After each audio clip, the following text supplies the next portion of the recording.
Welcome back to Canada Tonight. When the final season of the historical drama Vikings took its Nordic explorers to what is now Newfoundland, they encountered the now culturally extinct relatives of the Mi'kmaq, and the show's producers needed help scripting authentic dialogue.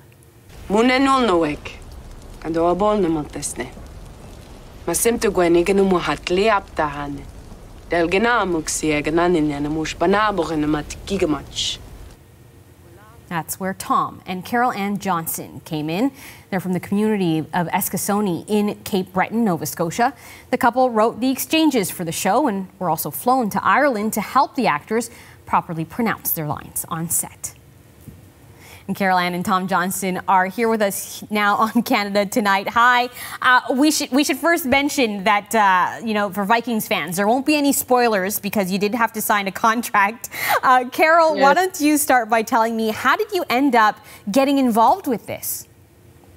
Well, it's a long story, but to make it short, it was a few steps over, and it ended up to a professor at Cape Breton University who was also a professor of Tom way back, but had a student who actually recommended us to her when she asked who could be able to do this and translate some of these lines, I think, for the series. Right. And Tom, I understand that the language that you're translating, or what they wanted, it isn't actually Mi'kmaq because it's a language that doesn't exist anymore. So how challenging was this process to kind of bridge that gap? Well, the writer, Michael Hirst, he's also a historian. And he figured that the closest language that he could find is to the Beothuk would be the Mi'kmaq. And we took their lines and we wrote the scripts phonetically. We recorded ourselves in the studio. We sent up some MP3 files to Take 5 Productions in Toronto, and they sent them back to Ireland for the actors to rehearse. And Carol Ann, you eventually got to go to the set. We're looking at some pictures of you on the set there. What was it like being there, and how did the actors take to your dialogue? Was it easy for them, or did they have some trouble? Well, a lot of them already studied. You know, I'm sure they honed their craft. So by the time we got there, they had already rehearsed a lot of the lines phonetically, and surprisingly, they were really good. So we were just there to kind of help them maybe just tweak it a little, and they did awesome. They did awesome. And Tom, what's it like to watch a mainstream show and hear your language spoken? It's, I don't know, you just get this nice warm feeling inside, and, you know, you appreciate your language and get to see it on the small screen and in a mainstream show like this. It just makes you feel proud. Exactly. And what was the reaction from the community watching?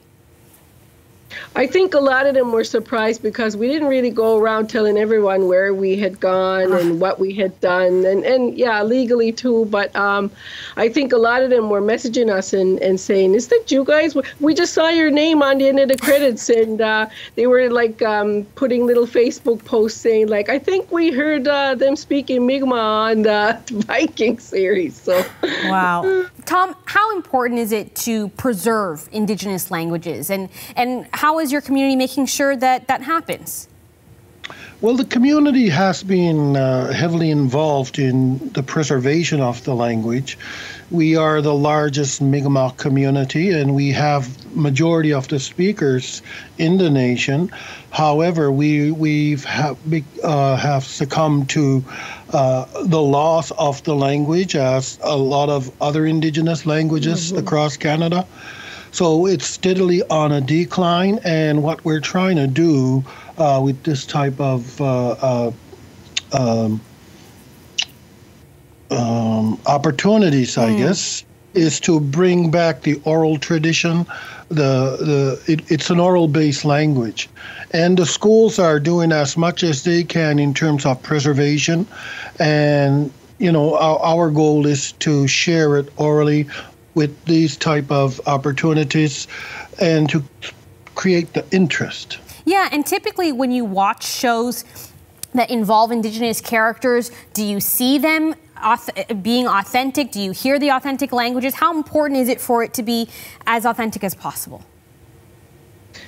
Well, we can't really speak for other Indigenous languages, but I know that when I was there speaking with the actors, the Indigenous actors, I think they were just as vigilant about creating and producing that authenticity, you know, as close as they could anyways to our language. So I'm pretty sure that they would probably feel the same doing it in other projects they had to do.